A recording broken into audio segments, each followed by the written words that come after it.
Hi, everybody, and welcome to Overcoming the Obstacles. I'm Gail, and I'm here tonight with Valerie. So, Valerie has got an amazing testimony, so I want to give her plenty of time so she can share it because I think you all will be blessed by it. But don't worry, I have prayer requests, and we're going to get to those closer to the end. But if somebody jumps on and they have a prayer request that they want to have, you want to have prayed for, and you want to have it prayed for right then, by golly, we'll do it, won't we, Valerie? Yes, we will. Okay. Absolutely. So I'm just looking, and I've got three people that have joined us. Gloria, I don't know how she pronounces her last name, but she says, "Oh, this is hi, Gloria." Gloria says, "Hello from Chicago. I'm visiting your new quote, Voices of Hope tonight. It's been a long time. Ciao until later, my friend." Hi, Gloria. And I hate that I missed you. I hope you're still hanging around. If so, say hi. Gloria is one, she's kind of been a phantom.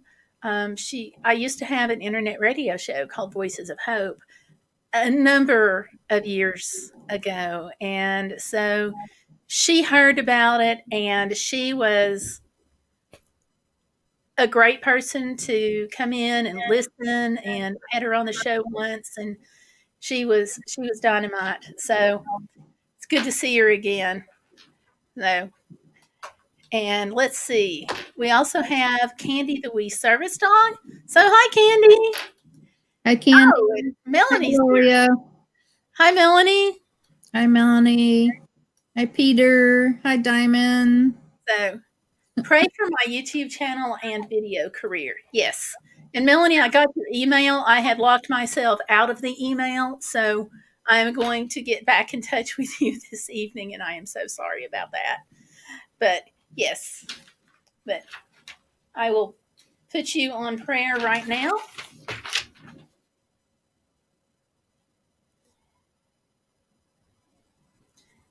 And it's especially hard to make it with YouTube right now.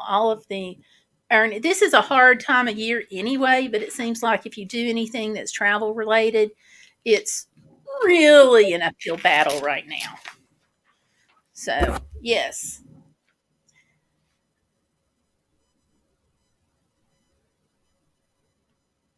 Give me just a second to get this written down, though.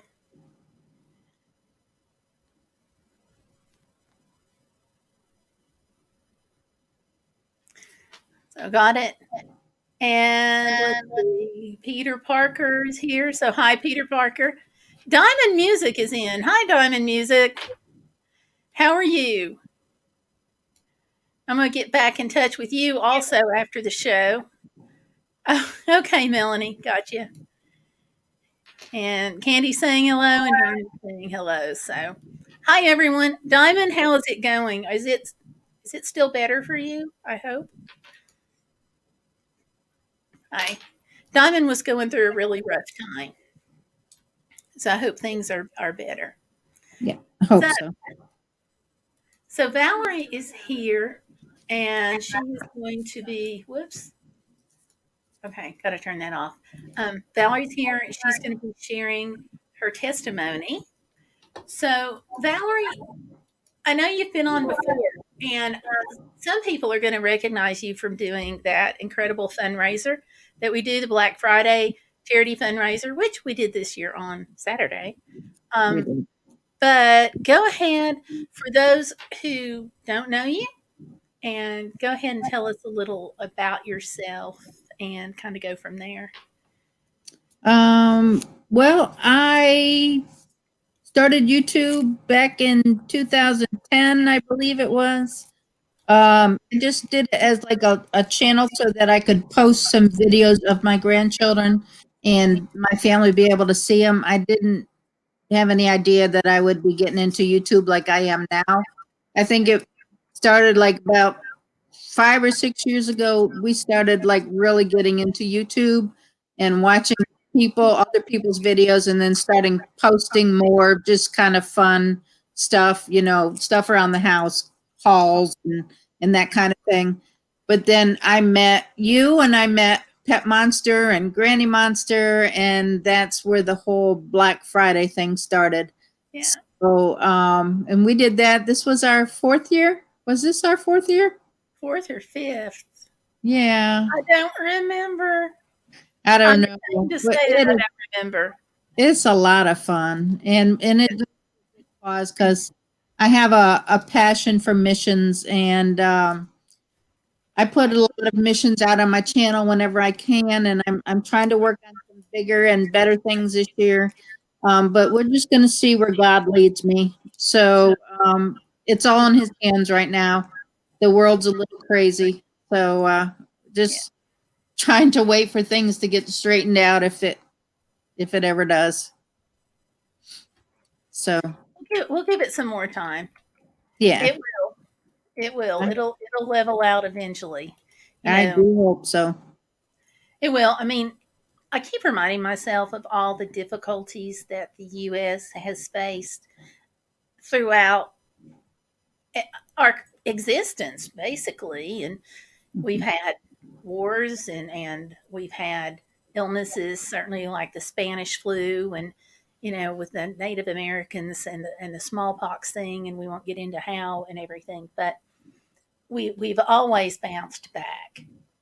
And if we can bounce back from those things, then we can bounce back from this too.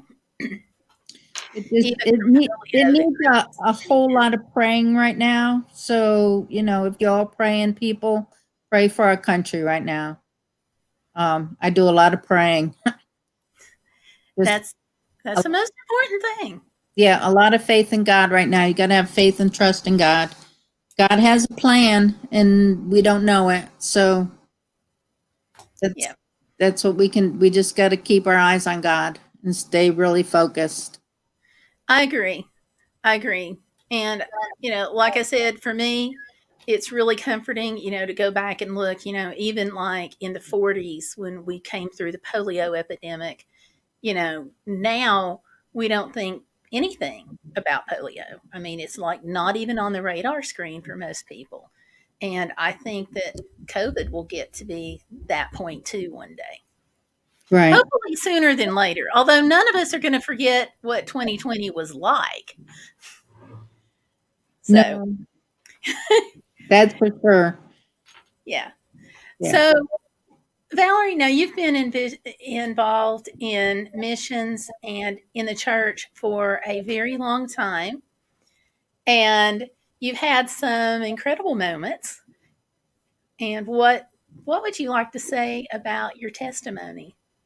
All right. Mine is actually I was raised Roman Catholic, a very strict upbringing Catholic. Um, my mom was very, very strict Catholic because she was raised in a orphanage, a Catholic orphanage. So she was very, very strict. And it was more of you got to do it this way or you're going to go to hell kind of thing. I didn't learn the God is love kind of thing until later in my years.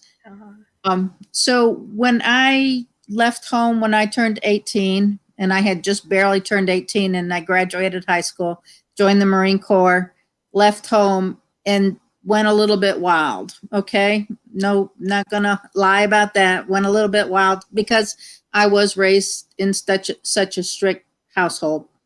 but I think that's also something that a lot of us can identify with. I think that most of us have had a time where we have just, we're away from our parents. We don't have those rules in general, strict or not. And we just kind of go, let's see, what do they say in the South? Shall we say hog wild and pig crazy? Yeah, a little bit. We all do some of that. And just joining the Marine Corps, like I used to say, I'll do anything on a dare, just dare me, So I did some crazy stuff. But I also turned away from God. So this is all about my journey back to God. Is I in 1999, my dad was terminally ill with cancer, with lung cancer, and And that's where my journey started coming back to God. So it was from 1979 to 1999, 20 years that I was on the wrong path.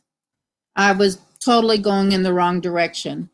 So in 1999, when my dad was very sick, I would call him every day because he lived in northern New York and I lived down here in Virginia. So I would call him every day and say, Dad, do you want me to come up and see you? And he'd say, no, no. And he even was telling people, I think there's something wrong with her because she calls me every day. But I was doing it to check on him, and my sister-in-law would laugh. She'd say, he thinks there's something wrong because you call him every day. And I said, no, I'm checking on him. I just want to talk to him. So one day I called and he said, yeah, I think you need to come and see me. So I went up there, and that in itself was a God moment because if I hadn't have done that, I wouldn't have seen him before he died. So that in itself was where it started with me. And a lot of it at the point when it was happening, like I knew something, it wasn't normal, like the things that happened. And I'm going to talk about some of the things that happened. I knew it was something else that was going on, and it was a moment. Sometimes God gives us that word of knowledge that we Right. just know. But I would say other things, like I would write it off as other things. But then looking back, I knew it was all God. God had his hand in all of it. So the first night when I got there, my oldest sister, stayed in the house. My dad lived alone in the house that he built for us when we were growing up. And it was a 3-bedroom house. So he had his room, and then my sister and I stayed in another room together. And in the middle of the night, he was on oxygen. Sorry, Melanie just said God is so good, and so I just And wanted to affirm that. Yes. absolutely. So he was on oxygen, and in the middle of the night, I just woke up, and for something told me, go and check on your dad or go see dad. So I went into dad's room and he had gotten the oxygen off and he couldn't get it back on. So that, I say, God woke me up and told me to go and check on him. And so I got him hooked back up. I sat and talked to him a couple minutes. Then I went back into the bedroom. My sister told me the next morning the same thing happened to her, but it was more like she felt somebody like touching her, like saying, get up and go in there and help him, because he again had got the oxygen off and he couldn't get it back on. Get it on. So, I mean, those two things, you know what I'm saying? Those, I'm counting those as God's the one that told Moments, yes. him to do that. The next morning, everybody left because they all had to go to work. I was visiting, so I didn't have to go to work. So I sat with Dad, and Dad and I talked a long time. We looked through photo albums together. Had a really good day. And excuse me, it still like gets me all, emotional. So I hate to be emotional, but Take the your story time. just does that. It is fine. Yeah, and then hospice, he was on hospice, so the hospice workers would come, and the nurses would come because he was diabetic, so he had to have his shots and stuff. So they would come and check on him and give him his shots and the other things he needed. So the second night, my sister stayed again. Um, the morning when we woke up in the morning, it was like, I don't know if the cancer hit his brain or something happened, but he was not himself anymore. He was gone. Not like he hadn't passed away, but this is where the journey really started of knowing why I was there. Because we got to relive our past in the 4 or 5 days before he passed away, because his mind took him back through time of Wow. things that and he would be there. You know what I'm saying? Like he started saying something. He was raised on a farm, and he would say, "Oh, go help that boy." And I'd say, "Help what boy, Dad? He's got it." And he'd say, "Well, he can't do it by himself." And I'd say, "Okay, well, I'll help him." But we weren't on that, Right. we weren't really on the farm at that time. But but he would. It was like he was there and he was living it over again. So these were all, to me, everything that I experienced was God was bringing back everything to us. Gotcha. Now, the part where God woke you up and had you help your dad with the oxygen, do you feel like that was just kind of a reassurance for you that he was there throughout the whole process of everything you went through with your dad, in addition to saying, "Hey, take care of the oxygen"? I think not at that time because I was distanced from God at that time. Looking back on it, yes. And I knew that it wasn't us that woke up, especially when my sister said, no, somebody nudged me. There was nobody else there. It was my dad and the two of us. I didn't nudge her. You know what I'm saying? So I know it was God that did that. Um, I know it was God that had me go up there at that time so that I could experience everything. And to experience him too, because I had to have those God moments to come back to God. It was like he was pulling me back in. So the my sister-in-law worked at like the hospital, like a nursing hospital or something. And she was able to get a hospital bed and a wheelchair and bring it to the house. And we had a really large living room because there was 5 children in our family, and my dad built the house. So we set up the hospital bed in the middle of the living room, and we had a bunch of recliners that we just kept around the bed. So we would start sleeping in the living room with Dad, so that we were there if he needed something, because we knew that he wasn't there anymore. He was Right. just in and out.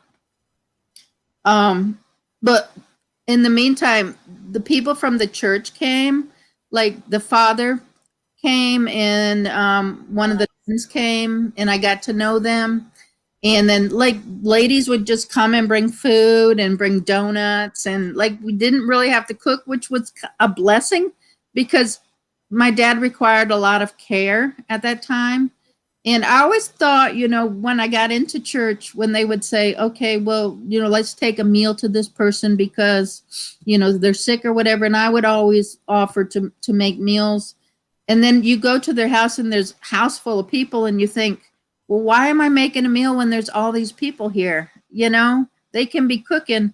But if maybe they were visiting, and if you were the caregiver, it's hard to be entertaining the people coming and still Right. be able to cook and care for the person that's sick. So I understood it there. You know what I'm saying?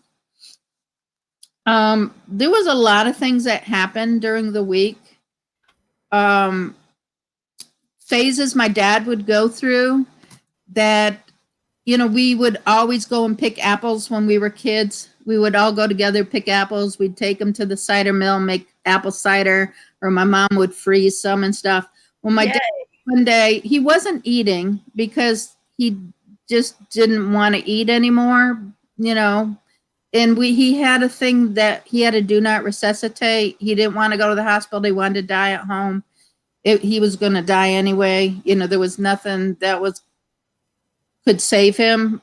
Right. But I thought I had this in my mind that I could give him more time, that I would take such good care of him that I could give him more time.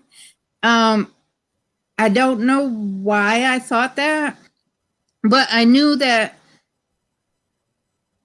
I could. You know what I'm saying? At that point, that was my mindset, was I'm going to give him more days. I'm going to do. And I've actually heard people say that who were in a similar position to what you were. that if they could just have a few more days by taking care, making sure he ate, and so forth, that they could just buy a few more days. And the reality is, and now that our Right. days are appointed. Right. And I needed to say that because that's going to lead into something later. But that just keep bear in mind that I thought I could save him. Okay. Um, but he was one day he was faking that he was eating an apple. He really thought he was eating an apple. And I said, "What you eating, Dad?" And he'd say, "I got an apple." And then he would and I said, "What's wrong? Is it bad? Do you have a bad apple?" And he pointed at my sister, you know, "Do you have a bad apple?" So So like the sister was the bad apple. and uh and it was funny because all through the week we would say stuff to him and he'd do stuff that would make us laugh. It was like he would always get us. We'd sit down and we'd hold his hand in the bed, and he'd take our hands and he'd put them to his mouth. And we would say, "Yeah, we love you too, Dad," or yeah, he'd do it. I'd say, "Yeah, I love you too, Dad." And my brother did it one day, and he took my brother's hand, he kissed my brother's hand, and my brother said, "Yeah, I love you too, Dad." And my dad looked at him and said, "Well, I never gave you any reason not to." So in the seriousness of it all, it was still there was humor in it. And Okay. this was in March, and it's northern New York, and we had a really bad snowstorm up there while I was there, and the power went out. And now my dad's on oxygen, so we have to have his oxygen. He did have a couple of tanks that, in case the power did go out, he had the tanks that you didn't need the power for, I guess. So we put him on a portable tank, and then my sister has made the phone call to be able to get them to come and maybe get our power on before other people because we needed it. But as we sat in the dark, the girls were sitting on the couches and stuff, and I was sitting close to Dad, and Dad was making funny faces at me, like in the dark. He was just like making faces, and I'd make faces back, and we were both giggling.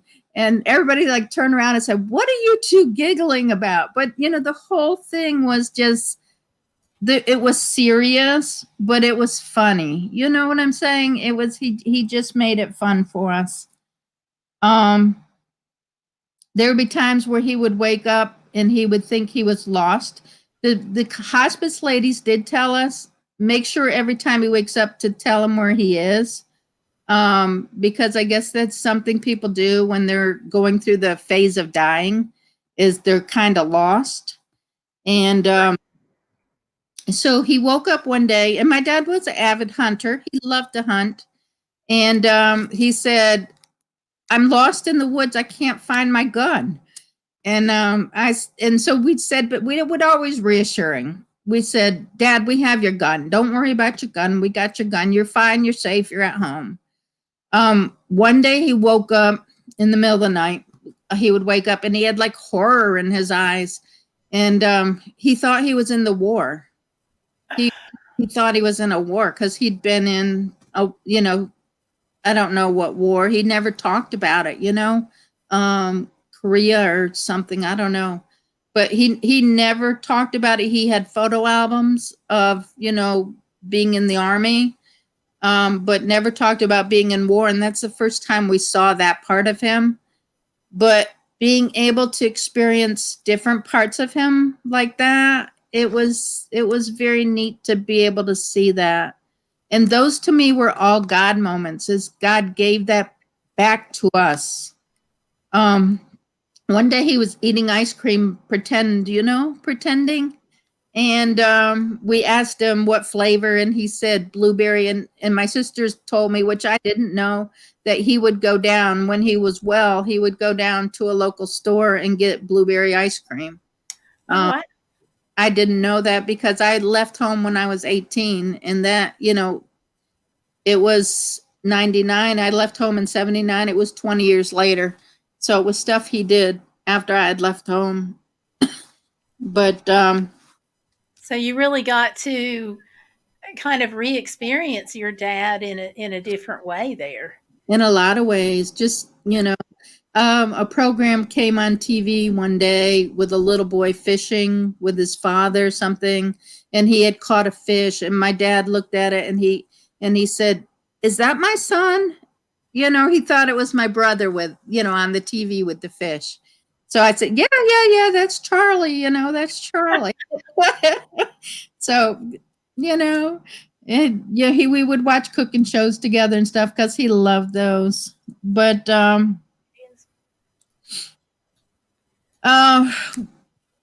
the night that my dad passed away, everybody had left the house, and I think that's the way my dad would have wanted it. Not my, I didn't leave the house. I tended to stay there with him. My sisters, my dad gave my sisters the request of what he wanted for his funeral and stuff way before this, and they were going to make funeral arrangements and stuff, and I didn't want to do it. So I opted to stay with my father. So I was there, and my sister-in-law were there. The two of us were there with him, and my brother had gone, I think, to work, and everybody kind of just scattered out. And so it was really weird. We had my sister-in-law and I just had a salad or something to eat, and we each sat on each side of him, one of us on each side of him. I had brought knitting, you know me. I Of brought, course.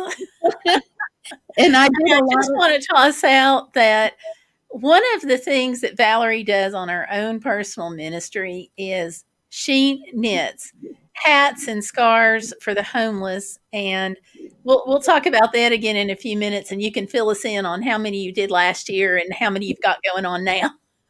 I've got a good start this year, and it's only January. But Okay. I was knitting an Afghan at the time, and I started. It was just small, and by the time the week was over, because I knitted so much just sitting there with him, that I'm finished the whole blanket, I think. But so I was knitting. I had the blanket on my lap, and my sister-in-law was in the chair on the other side of my dad's bed. And so I took my dad's hand, and there's another thing too. The last couple of days he didn't respond to us. We would touch him and he didn't respond. He was in a coma. He had gone into a coma.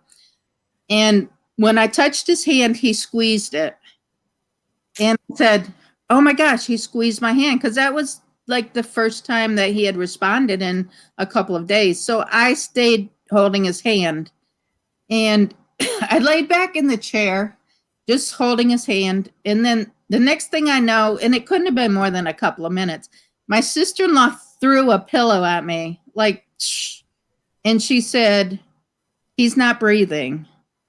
And my first response was, "We got to help him." You know what I mean? But then she said, "No. Um, I know that God put me to sleep." You know what I'm saying? Because I would have. But I said, "Well, how long have I been sleeping?"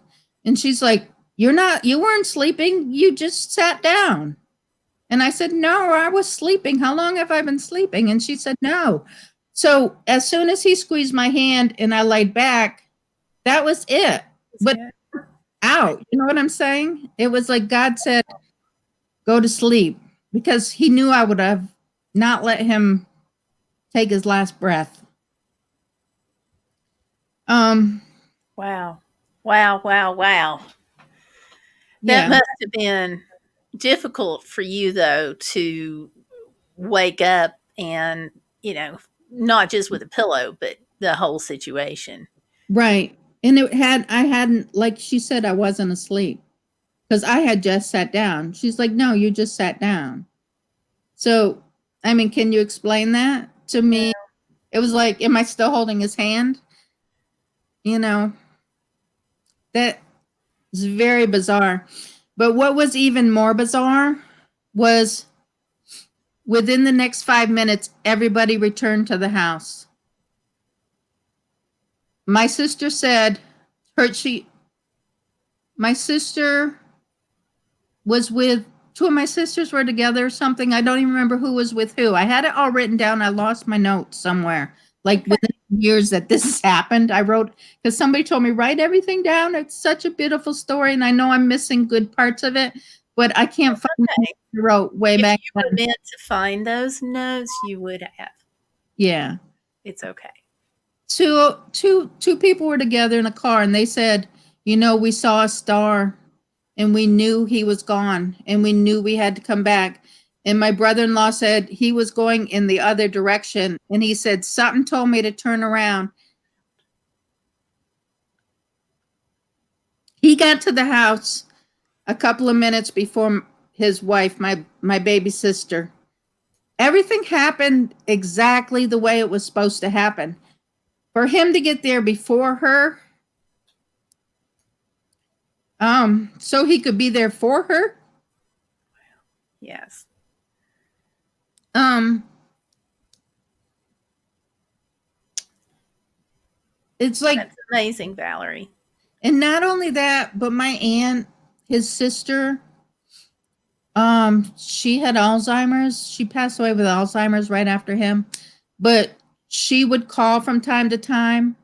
My sister went to pick up the phone to call her, and her husband was on the phone. The phone never rang. They picked up the phone at the same time and were connected right then after my dad had passed. How often does that happen? It doesn't. He wouldn't have known. No. I mean, everything was like, oh, that's kind of freaky. And Melanie, she's making the comment right now that God works in every detail. It's amazing. It's truly amazing. And we were telling my brother because things would go on. It was like, that's weird. I think there's ghosts in the house or something. You know what I mean? And we would try to freak my brother out. And he'd be going like, no, there's no ghosts in this house, whatever. When my dad passed away and the coroners came to pick him up, the TV was still playing in the living room. We were sitting in the kitchen and they started playing a funeral hymn because the movie he was watching or that we had playing in there, they were by the water and they were doing a funeral or something, and it started playing funeral music, and my brother's eyes just got really big, like, oh, now you're freaking me out. It was like, see, we told you this place is haunted. you know but it was just But we. sometimes things happen after someone dies like that, just in immediate aftermath that just kind of gets to you. Yeah, it was I just. think sometimes we kind of notice more things after something Mhm. like that happens. You know, Right. and the other thing that I notice after somebody passes away, and it might just be my family, we're a little bit off, but everything breaks. If everything, like the refrigerator, the dishwasher, the faucet starts to, it's like within the week. It's so strange. Yeah. So strange. I hope that didn't happen to you. No. So I went back home after the funeral. I stayed there, and I was working at the time at the Country Club of Virginia. It's the a big elite number one rated country club in Virginia, and I had called my boss and said, because he knew what was going on, and I said, my dad just passed away. I'm gonna need some more time, and he said, don't worry about it. They had a fire at the club and nobody was working anyway. So Oh gosh. I know. So I'm thinking, I'm lost my dad. I'm going to lose my job. I was thinking the worst, but It had to be terrifying on many fronts. yeah. So I went back home, and I was the banquet manager there. I went back home, and I'm telling you that because I'm going to tell you lead into another story. So I went back home and I put together a photo album for my dad, and I would talk to my dad all the time. Okay, I, it's my way of dealing with things. So Sure. got all kinds of memories and pictures, and I was made a photo album, and it was Father's Day, and I don't even know when that is. It's like May or something. He passed away March 9th. So I came home, I made the photo album. I would do stuff like when I went to work, I would go by, past a church on the road, and it was like God was just keep trying to suck me in, you know Love what I'm saying? you. And when I would pass a church, and this never happened to me before, I would want to make the sign of the cross. It was like, why am all of a sudden I want to make the sign of the cross all the time, and it was I figured it out later. You know what I'm saying? It was God was saying, "Come to me." Um, but on the way to work on Father's Day, we had a big luncheon. We do the Father's Day luncheon for the country club. Um, I'm always hostess, stand at the front door, seat people.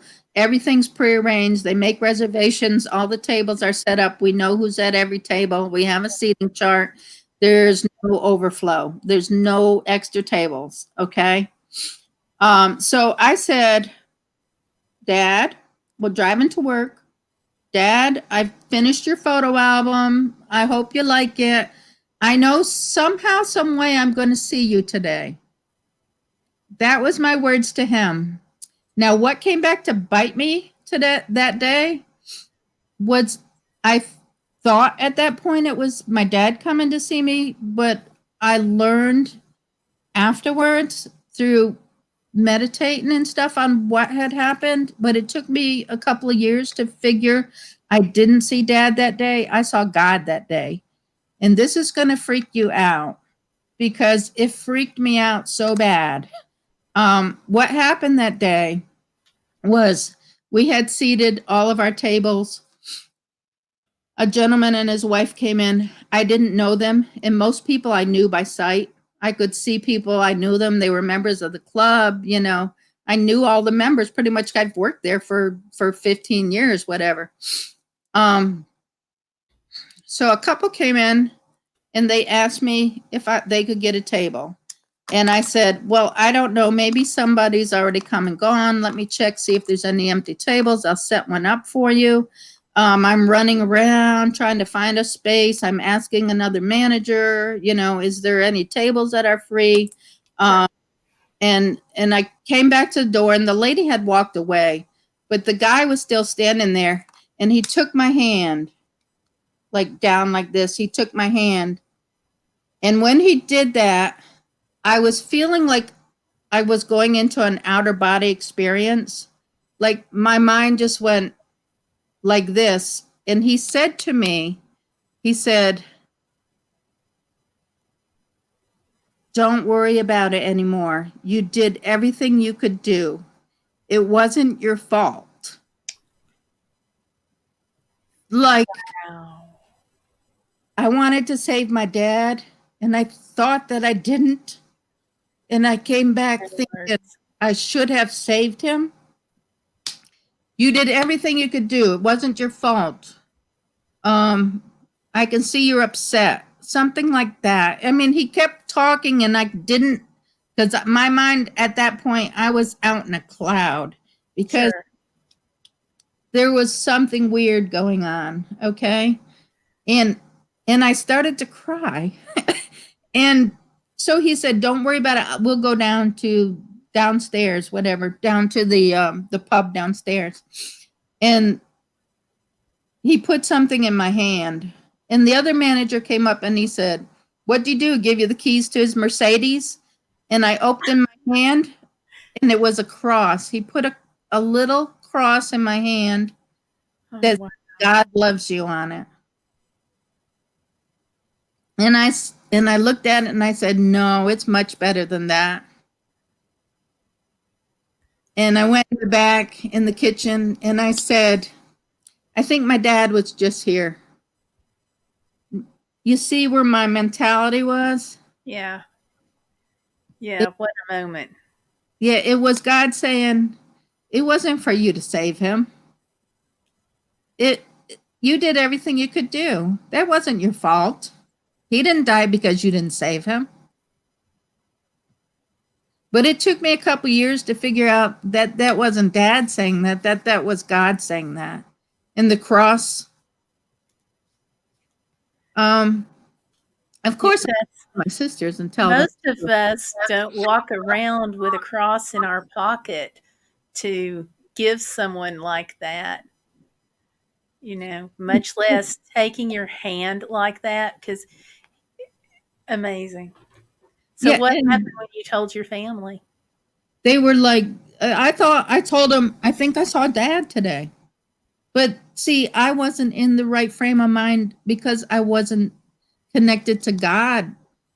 It was it was a year or so afterwards when it kept pulling me to the church, the make, that, and it's like,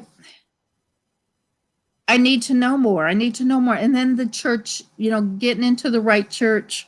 I went to a couple churches, and then I ended up going to a Methodist church, which was totally amazing. And the people were so warm and friendly, and got me into Bible study and all this stuff. And then I just wanted to soak in as much as I could totally soak in. But the thing with the cross, I had gone into the kitchen and told some people, and they knew what I was going through. Yeah, they knew.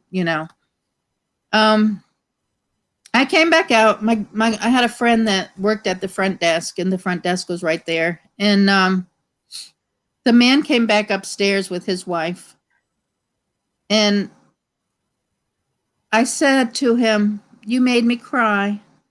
And he said, and his wife said, "He made you cry? How? Why did he make you cry?" And I said, "Well, I don't know you, and you don't know me. My dad just died, and he gave me this." And I showed her the cross, and she looked at him like bizarre, like, why did you give her that? You know what I mean? It was like she didn't get, she was like, and he said, because I was supposed to. Amazing. Wow. Wow. I have Jesus bumps. Don't you? I mean, it just, and I never saw him again. I don't know who he was. Wow. So, uh, if you're with your position there at the club, you probably saw a lot of people and would know if you saw him again. Mm-hmm. Wow. Wow. And yet that spoke to you, and it sounds like it was helpful to pull you right back into the church Right, and it to did. develop your faith. I had to clean up some parts of my life that were a mess. Um, but and then going on from that and understanding, I guess, kind of getting more of an understanding of what I was going through, and it was God moments. That's when I met Steve. And Aw, I had been in two bad marriages, and that's what I meant clean up my life, because I was with a guy that was a drug addict, and I tried to get him clean, and he was my project, I guess, to save him. I'm always the person that wants to save people. And sure. But you can't save someone who doesn't want to be saved. And oftentimes with drugs, they're just not in that space where they're ready to realize they need to be salvaged. and I didn't realize the extent. I knew he drank. I didn't know that he was an alcoholic as bad as he was.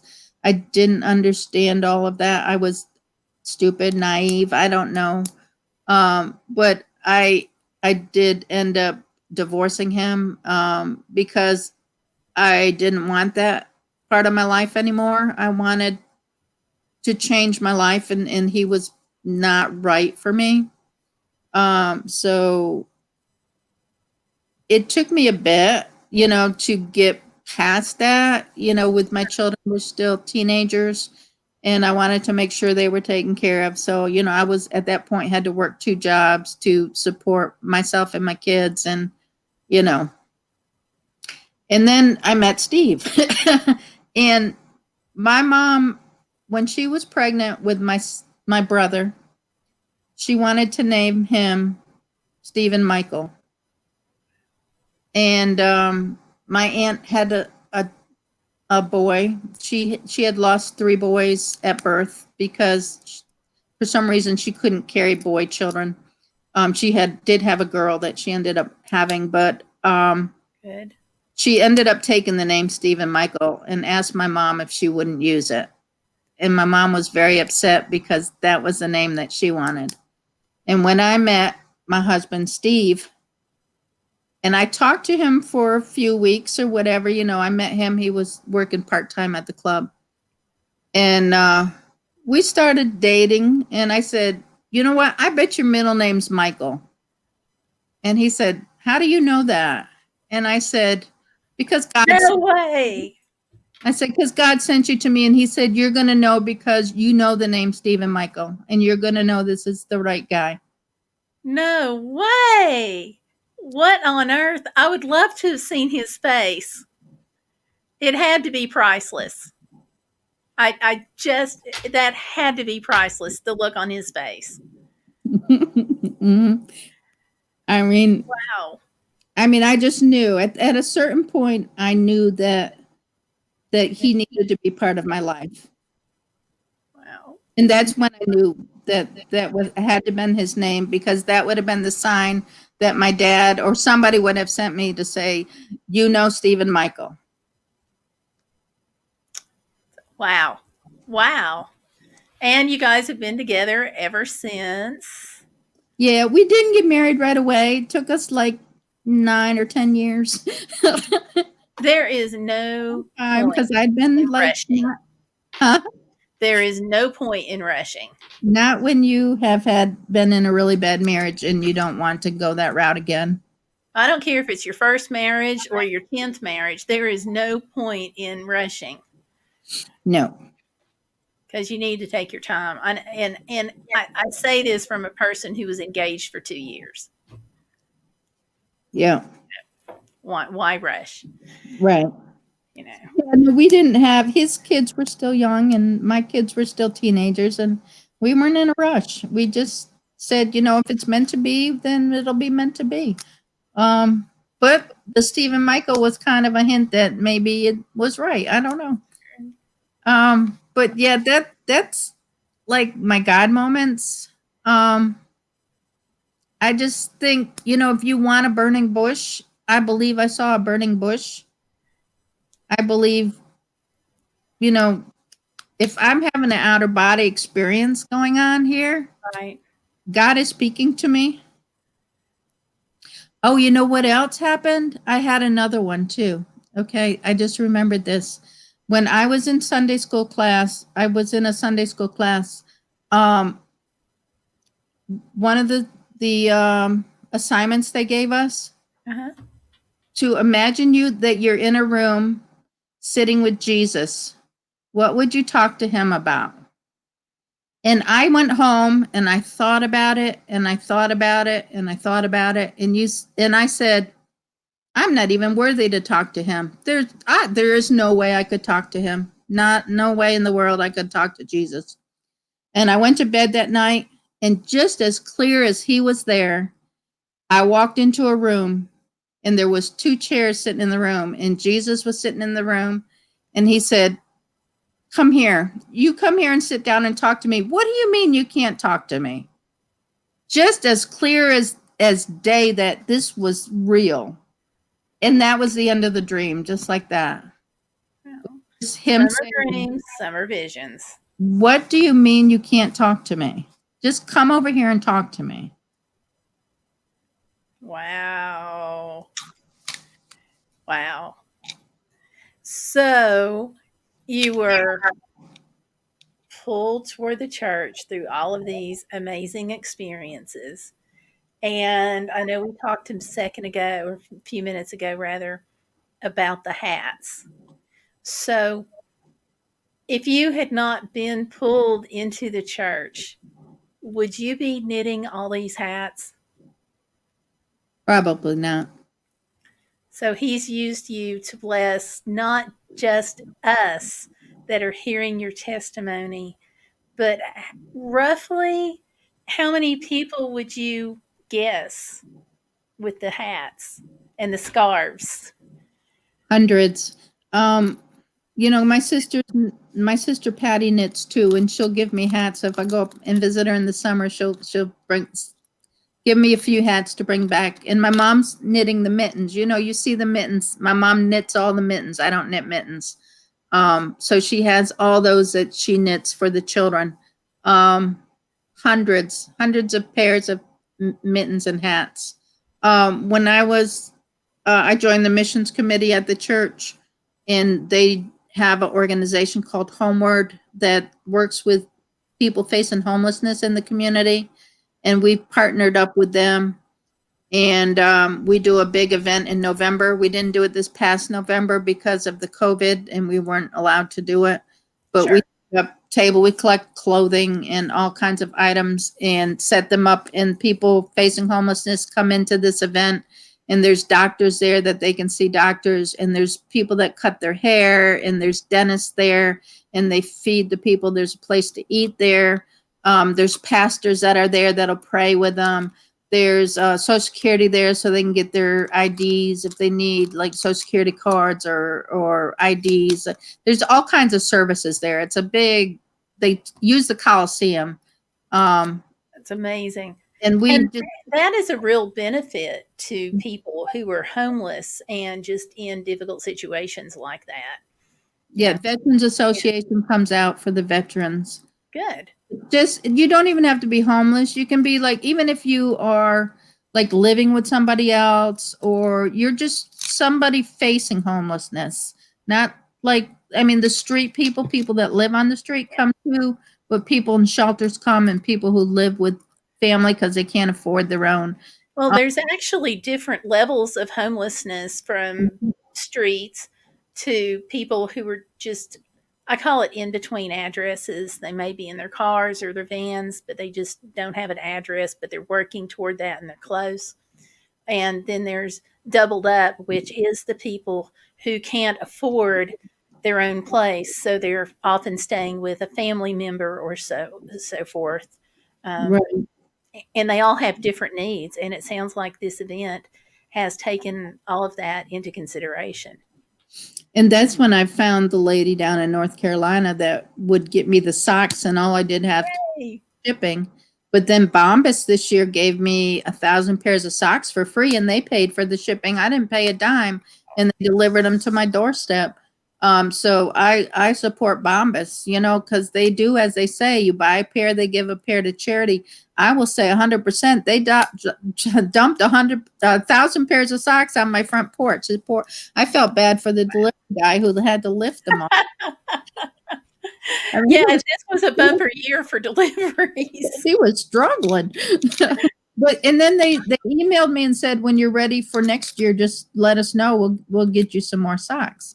So I mean, those all those socks, even though we didn't have our event this year, they still went to the shelters, because I am a friend of Kelly King Horn, who is the chairman of Homeward, the agency Homeward, and I took her all the hats and the mittens and the socks and everything else that I had for them, and because she said she had over 500 families in the shelters, um, and so she went and made sure that everything went to the shelters. So Amazing. So um, you I said you felt probably a few hundred, but you just named 1,000 right there. pairs of socks, Yeah. yeah. Well, Mhm. potentially 1,000 people, you know, I mean, if they all Right. got one pair. And so for someone who was living away from God and separate from God to pull you back into the church to participate in the Sunday school and then to lead you teach now and then you've helped all these people, you know, God still were there. Yeah. That's, you I don't know, call myself a teacher though. I facilitate because we all learn together. I just lead the group. So I give the Bible verses, and then I have a book that I get the questions out of, and we just discuss the questions together, read the verses together. So I don't consider myself at all a teacher. Um, okay. I'm don't not going to argue. I think so, Yeah. but but you have a No, different I'm a definition. facilitator. I organize the group, and that's about as much as I can do. I don't have enough knowledge to teach it. We all learn together. So, That's yeah. awesome. So, is there anything else that you want people to know before we go into the prayer time? No, I think that was my God moments. I hope that, they got something out of it. Well, That I I just think so. I believe I had a burning bush, I believe that God smacked me in the face and said, "What are you doing with your life? You need to get this together. Life is short." Yes, yes, it is. Yes, it is. Mhm. And well, I'm really glad that he has been able to use you, and I'm really excited to see how he's going to keep using you. It's Yeah, just amazing. yeah, I'm Valerie, hoping thank you for for sharing this. yeah, I'm hoping for big things this year with some mission things that are coming up. So share them on my channel if things come through the way I hope they do. Well, he will put you where he wants you. Right, and I trust that. I truly trust that. Yeah, 100%. Thank you. You're I'm going welcome. to move into our prayer time because we've only got about 3.5 minutes here because I try to keep it to an hour. Um, so our prayer request, I talked to Tanya earlier. Well, let me back up. Last week, when we last met, we talked about, of course, Dolly Parton and her family and people who were coming through COVID. And Sam, which is Diamond Music, shared that her mom got a job, so they weren't going to be evicted, or her mom was looking for a job, but people helped her so that they wouldn't be evicted. And we prayed for a horse, Taboo, and Taboo is better. And we prayed. There's a couple that's trying to have a baby, and they're struggling. So that's actually a continued prayer request. She's going to contact me and let me know when we can stop praying for her, which I guess is when she becomes pregnant. Um, and then finances for several people. Diamond Music. Tanya is also continuing to ask for finance prayers. And let's see. Last week, we also had someone who asked us to pray for the bees. And Laurie had a doctor appointment coming up Monday week, so I think that would probably be tomorrow. Someone was having family drama. Candy, is your arm better? I have your arm down. And of course, Candy also had your move down. Um, so for this week, Tanya's asked for continued prayer for finances and for health and for Archer to have no more cabin fever because I think with the snow, with them staying inside, he might be getting a little restless. So, because dogs don't understand. And I have some unspoken requests. I have a friend who has older family members and they have COVID. So she's very concerned. So I want to pray for them. And we also have a prayer request for the frontline workers on all fronts, from COVID to first responders to leaders, government, and she's asking for all branches of the military to be covered. And of course, Melanie has asked for prayers for her YouTube channel and her video career. And please pray for my channel as well. And I want to thank everybody for your continued support. I'm getting closer. Still have a long way to go, but still working for the service dog there. So that'll happen. And let me flip over to last week and just see if anyone left a message there. I didn't have any other messages for this week, so I just want to go back and check there a minute because I forgot to check it. I apologize for that. I got excited about the giveaway that we did on the Facebook channel and forgot to check this. So Zen O just left a message saying, "Amazing, great work, and God bless." So that Also, I did have one more request, and that is to pray for Lynn at Over 50 and Fantabulous, that her channel would continue to grow and that her health would be good and that she would avoid COVID. So, praying for that. So, I think I've got everything. Anybody else have a prayer request that you want to add?